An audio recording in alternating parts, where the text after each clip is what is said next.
Welcome to Between the Two of Us. I'm Jen Alley. I'm a licensed professional counselor, and my goal is to make therapeutic concepts and neurobiology accessible while normalizing your experience as a human being. In these episodes, I offer practical strategies to improve your relationships and your life. Thanks so much for tuning in. Let's dive into today's episode. Hello. Thank you so much for joining in to Between the Two of Us. This is your host, Jen Alley, and I'm super excited to be starting off this podcast with a holiday series. This first episode is going to focus on just general mental health, managing some family dynamics and holiday stress. So first of all, I think it's important just to name that in the last 2 weeks, I have talked to so many people, both in my private practice and friends, and I have yet to talk to anyone whose holiday was flawless or perfect or didn't have some element of difficulty. And for some people, there was a lot of difficulty and a lot of pain. And so I think that's just important to name because based on social media and its sort of picture perfect highlight reel, you might not know that. You might not know that everyone else is also struggling. And I think of Brene Brown's quote that vulnerability is the first thing I look for in you and the last thing I want you to see in me. And I think because of that, a lot of times we post and we share the good parts, and maybe it's hard to name that like things aren't so perfect, that things are hard, or that the holidays in themselves is hard. I also think it's important to say that everything is on steroids during the holidays. If you are feeling sad or depressed or anxious or a little worried about something, it feels like everything is bigger and everything feels more. Or if you're a little bit lonely, usually, again, that loneliness is exacerbated. And I feel like really that comes down to one of the major challenges of the holiday is just that it's all about expectations. You know, Hallmark, social media, our society, we all paint a picture of these twinkly lights and bottles of champagne and cheery gatherings with family and friends with beautifully wrapped gifts under the tree and a crackling fire. But that's not really reality for most people. And even if it appears that way, there's usually other things beneath the surface. So a few stats for you. The APA, or the American Psychological Association, says that 38% of people surveyed indicated that their stress increases during the holiday season, mostly as a result of a lack of time, financial pressure, gift giving, and family gatherings. So raise your hand if you can relate to that. I know I sure can. The second thing is that the National Alliance on Mental Illness reports that 64% of individuals living with a mental illness feel that their conditions worsen during the holidays. We also know that a lot of people struggle with seasonal affective disorder. So again, just that lack of sunshine can really play a big part on people's moods and feeling more down and more depressed. So let's talk just through some of the common stressors during the holidays, things that you probably have experienced at least some of these. I think first of all, right, trying to balance work and if you have children, all the school events, everything going on, time off, and then all the expectations and obligations. And so there's just a lot this time of year. And there's a lot of shoulds. There's a lot of expectations among family, friends, schools, organizations, businesses.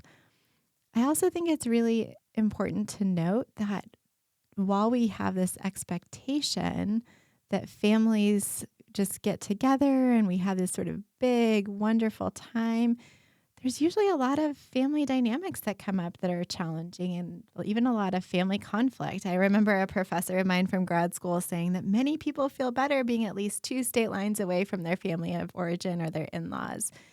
And, you know, even if that isn't the case with you and you feel generally close with your family, the reality is that spending extended time together, like many do over the holidays, often brings up stress and anxiety.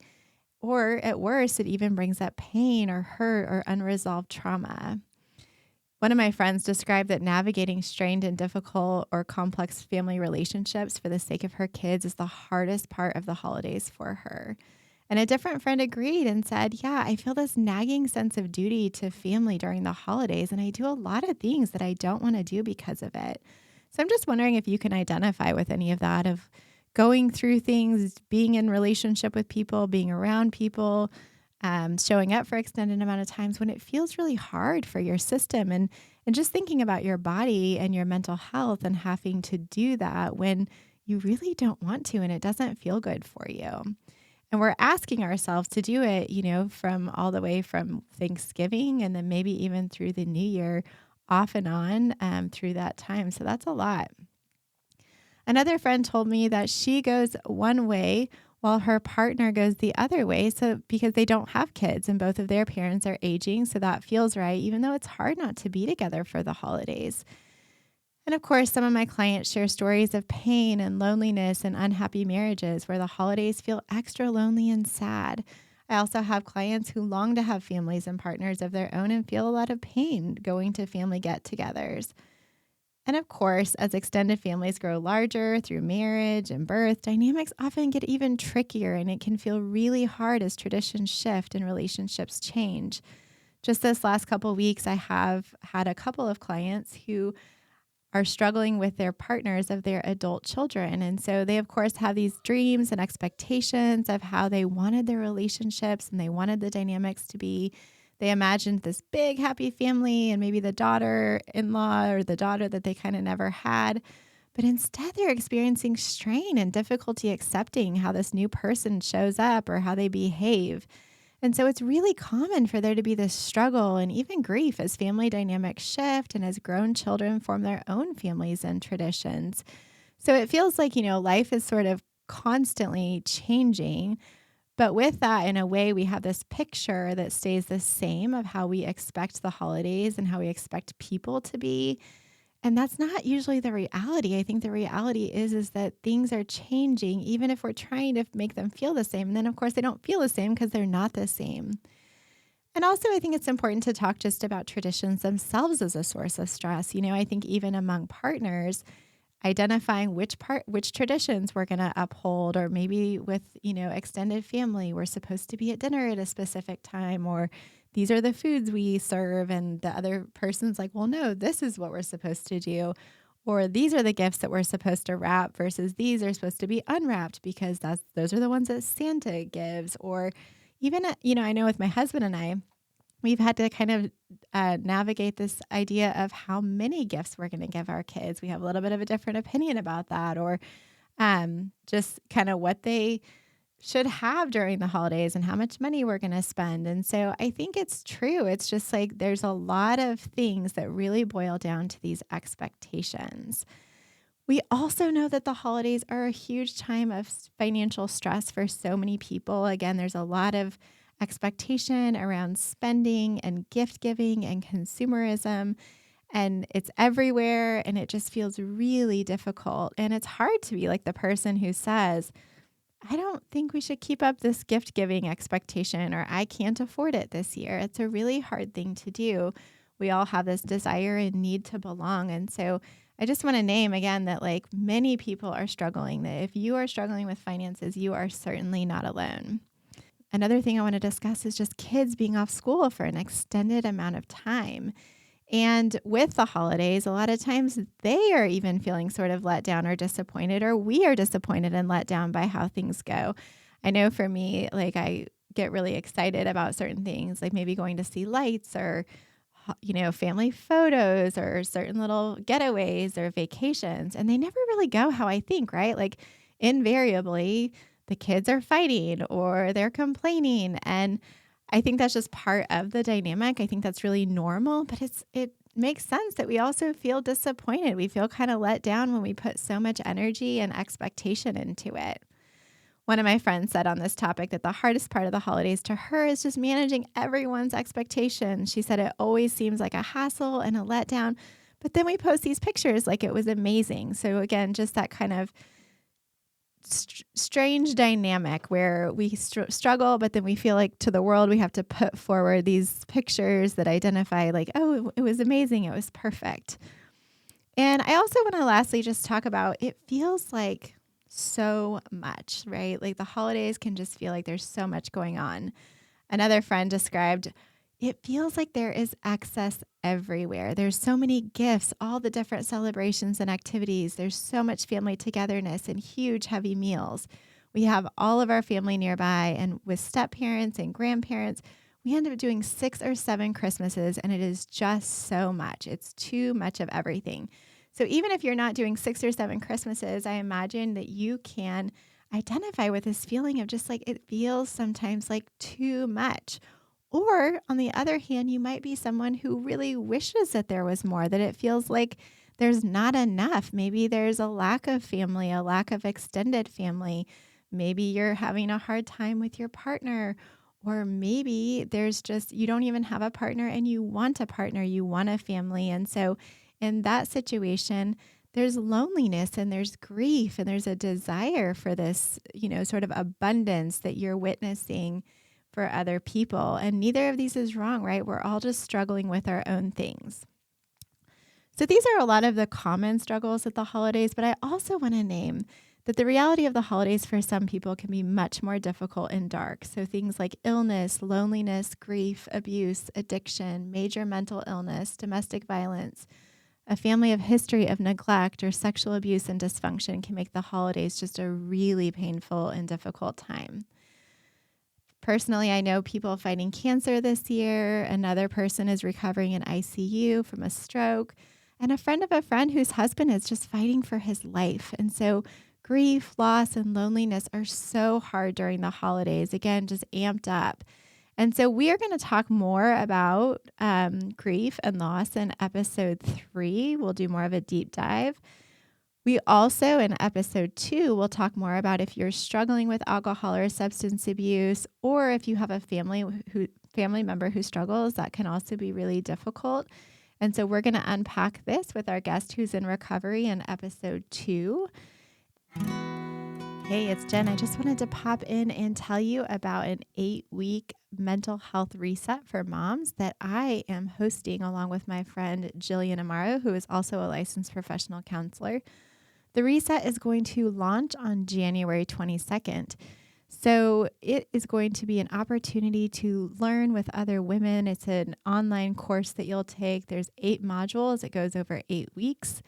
You'll also have access to an online community, and you're going to learn a lot of practical tools and strategies to nurture and prioritize your mental health and well-being.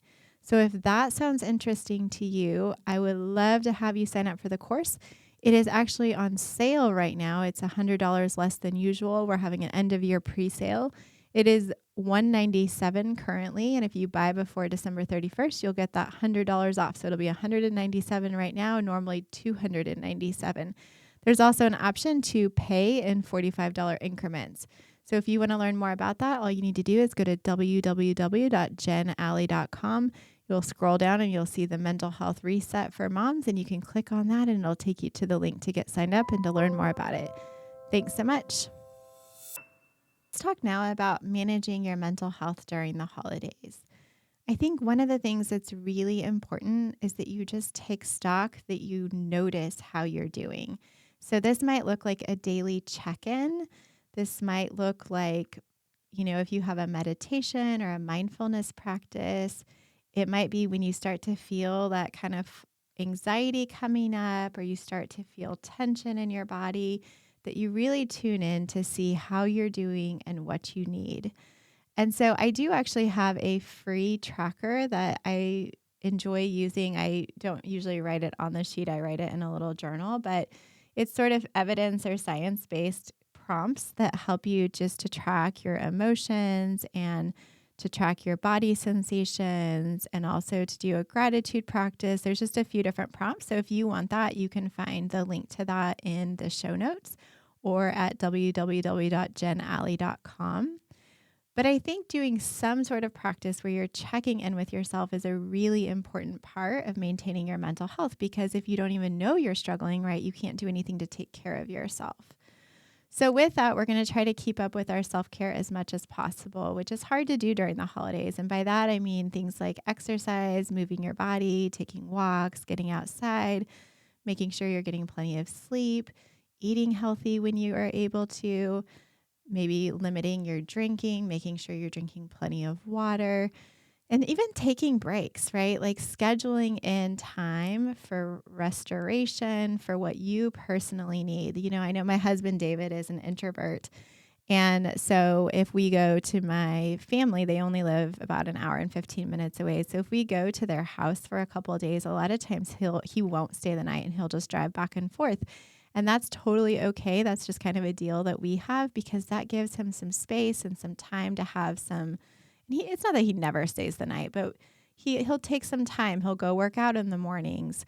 If he needs a break while we're there, he'll, take the kids outside. And of course, the kids need breaks too, right? They need breaks to get outside. And so I think maybe this is another time to say it's important to check in with your kids also during this time and to kind of watch for their cues. A lot of times the grown-up expectations are not at all in line with what our kids are needing. And so making sure you're checking in to make sure your kids are getting plenty of sleep and that are eating pretty well and not totally, crashing out on sugar constantly. And I think that's a really hard thing and maybe getting them outside. So again, just kind of this attunement to what do I need and then trying to get myself that, even if it's in these different moments.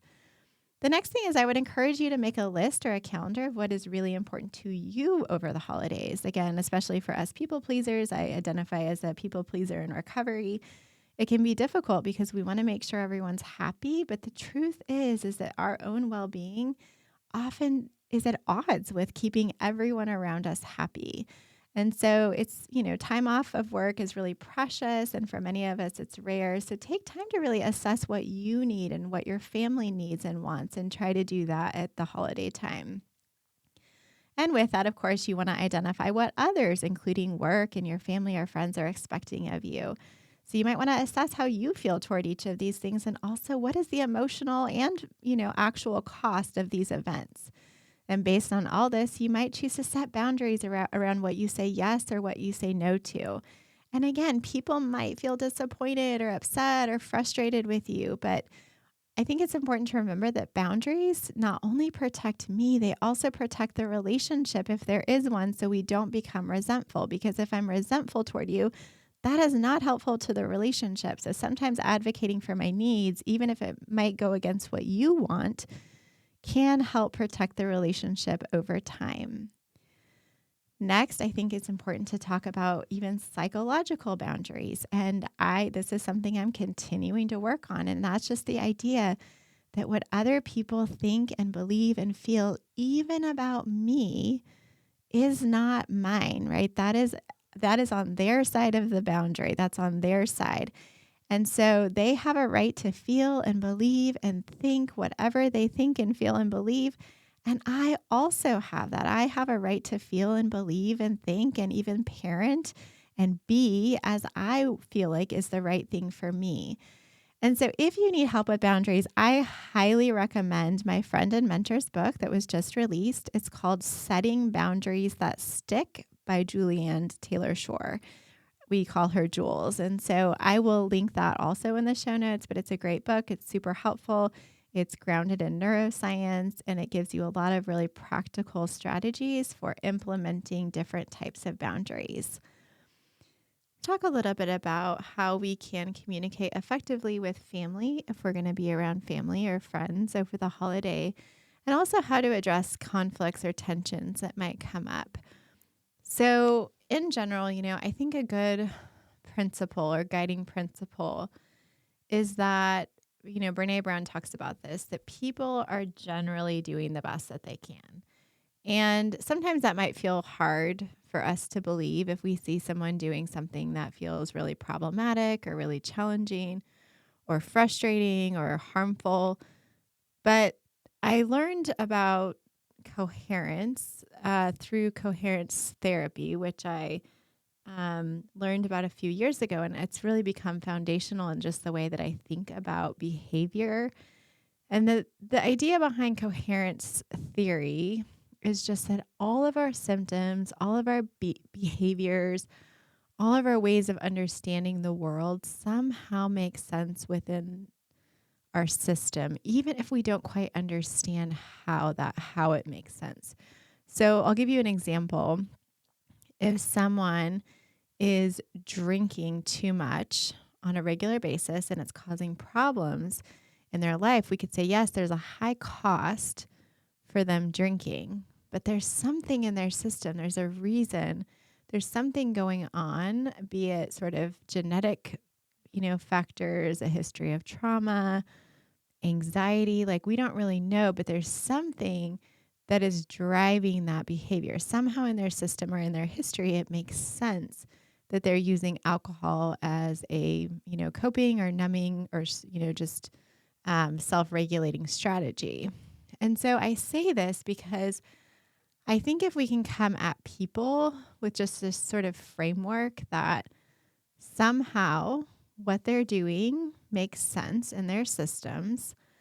Now, of course, I'm not like justifying things like abuse or neglect or violence or anything like that, but just like general kind of behavior quirks or behavior challenges that arise.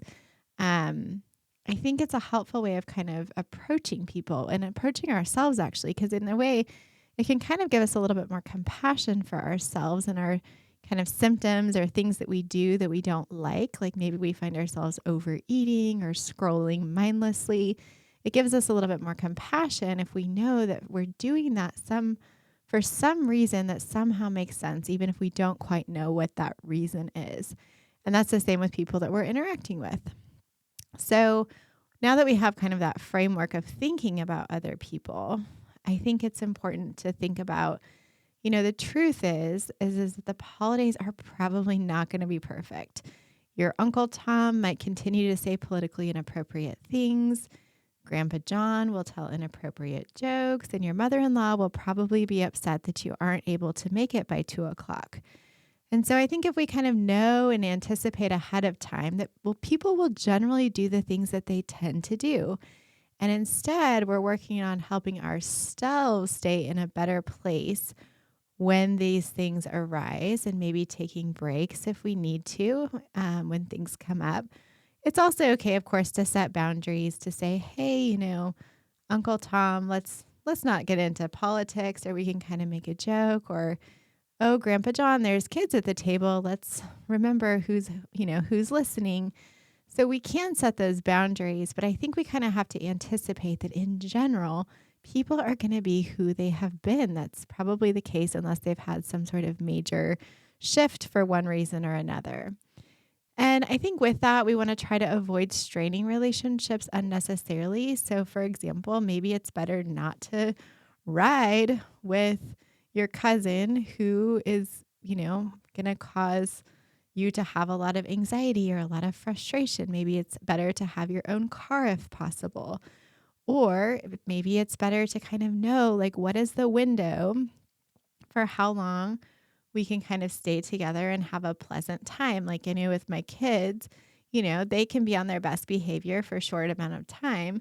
But after a while, particularly if they're in an environment where they need to kind of get outside or move their body, or if they haven't had enough sleep, they've had too much sugar, we're going to have some challenges. And so we want to kind of plan around that. Even though we might want to stay longer, or people might think that they want us to stay longer, there's going to be a point at which this is no longer fun for anyone. And so it's not just kids, right? It's kind of like we'd have to know what's going to be a good amount of time for us to be together so we can make the best possible experience. And I think with that, it's sort of like when difficult things come up, again, I think there are certain times like the holidays is probably not the best time to purposely bring up something that we need to talk to someone about. Maybe we choose a different time to have that conversation. But of course, if we need to set a boundary, we need to say the hard thing, that we find a place to do that. I'm actually going to link in the show notes. There's a handout that is from Nonviolent Communication, and it's a handout of feelings and needs. And I think that can be a really good reference point to help you have some insight just into what emotions are coming up for me in this situation, and what's kind of the story I'm telling myself about what's happening, or the story that I'm making up. I'm not saying that you're lying. It's just what's the story that I'm telling myself about this situation? And also, what kind of needs or requests, what needs first do I have, and what requests might I want to make of this other person? So that's, of course, again, probably the holidays, unless something is imminent, we need to deal with it because it's coming up, then we probably don't need to do that at the holidays. But you'll have that, handout in case you do want to reflect on it or spend some time with it if something is coming up that needs to be dealt with right away. It also feels important just to say that, of course, if there's violence or abuse or someone is doing something that makes you or your family feel unsafe, it may be important to set physical boundaries. It may be important not to see people or to leave right away, of course, even if that means upsetting others. And with that, maybe just as a side note, I think a great strategy with kids, is kids have a great detector sometimes if something makes them feel uncomfortable. And a lot of times parents override that because we're trying to teach them to do what we think is like socially acceptable. So if someone wants to hug them, I think a great thing to teach your kids is, hey, would you like to get to say hi, or would you like to give a fist bump or a high five, or would you like a hug? So you're giving kids choices instead of forcing them to hug people or to have physical contact in maybe situations where they don't feel comfortable. And of course, again, this might upset people, but the reason behind this is we're trying to teach kids about their boundaries, about taking care of themselves, about listening to their internal voice and that tells them whether or not something feels safe and good for their body or not. So just to kind of highlight some things for being with your family during the holidays, maybe you come prepared for conversation. If conversation feels hard, you have some topics or things to talk about. Learn how to kind of jokingly or artfully change the subject if something challenging comes up. Maybe there's times to look at pictures or to reminisce on old times. You might try a movie night to give kind of the dynamics at play a break, or play games, get outside. You might also just want to remind yourself that no one's perfect. We're not looking for perfection. You might want to avoid drinking too much because, of course, we know that it is harder sometimes to be tactful or we don't want to lose inhibitions and kind of lose our filter. So especially in kind of more stressful situations with family, we might want to avoid over drinking. We want to try to avoid potentially upsetting topics. We want to try to keep those off the table and, again, artfully change the subject if those come up. And really remembering that the only thing we can control is our reaction. And the way that we do that is we notice what's happening in our body. We notice that we're wanting to flare up and react. And then maybe we take a drink of water. We notice our butt in the chair. We look around the room. So we're using our senses to kind of ground ourselves. We excuse ourselves to go to the restroom. We walk outside and take a break. We're just doing things to try to stay sort of regulated and to help our bodies to stay more soothed. So let's talk for a minute about creating meaningful holiday traditions. Again, as you create your own life away from your family of origin, maybe your own family or have your own children, I think it's really important to evaluate what is important to me, what is sticking or what feels like something I want to continue, and what do I want to let go of? What's no longer serving me? I was given my grandmother's china, and while it was beautiful and just a lovely sentiment after she died, the truth is that for the first 5 to 6 years we were married, I never once used it. It just seemed like so much, and so my brother ended up wanting it actually. He's a little bit more sentimental than I am, but I think that that's an example of historically, right? We get out the good china for this sort of thing. But for me personally, that just doesn't feel like something that I wanted to continue. And I also feel like I really love being outside. And so maybe adding in more outdoor activities during the holidays is a really important thing to me. And so again, we're just kind of thinking about what rituals, what activities, what's important to us now. So I think, again, we're looking for what promotes joy, what promotes connection. Again, if your jam isn't to be in the kitchen cooking all day and cleaning up, can you order food in? I've talked to lots of people in the last couple of weeks who order their food in so they don't have to do that. And it makes it a more enjoyable experience for them.